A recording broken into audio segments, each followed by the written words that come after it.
So finally 17 September daily cipher code চলে এসেছে। তো আপনারা কীভাবে কমপ্লিট করে এখানে আপনারা 1 মিলিয়ন কয়েন কালেক্ট করতে পারবে এই ভিডিওটা বলতে চলেছি। আর 18 সেপ্টেম্বরে যখন নতুন সাইফার কোড আসবে ওটা কীভাবে কমপ্লিট করবে এটার ভিডিও বলতে চ্যানেলটা সাবস্ক্রাইব করে বেল নোটিফিকেশন অলে সেট করে দাও। তো এখানে আপনাকে একটা কোড লিখতে হবে। তো কোডটা কীভাবে লিখবে, এখানে আপনারা যদি একটা ক্লিক করেন তো এখানে ডট উঠবে, আর লং প্রেস করে ধরে থাকলে ড্যাশ উঠবে। এইভাবে করে আপনাকে এই কোডটা লিখতে হবে।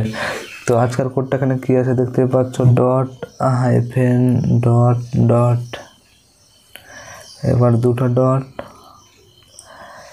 এবার তিনটা ডট, তারপরে আবার হাইফেন, তারপরে আবার দুটো ডট, তারপরে আবার হাইফেন, তারপরে ডট, তারপরে আবার হাইফেন, তারপরে আবার হাইফেন, তারপরে আবার ডট। সো ফাইনালি আজকের যে ডেলি সাইফার কোড ছিল ওটা বসে দিলাম। আর এখানে টেক প্রাইজ এটার উপর ক্লিক করলে এখানে আপনি সাথে সাথে 1 মিলিয়ন কয়েন পেয়ে যাবে।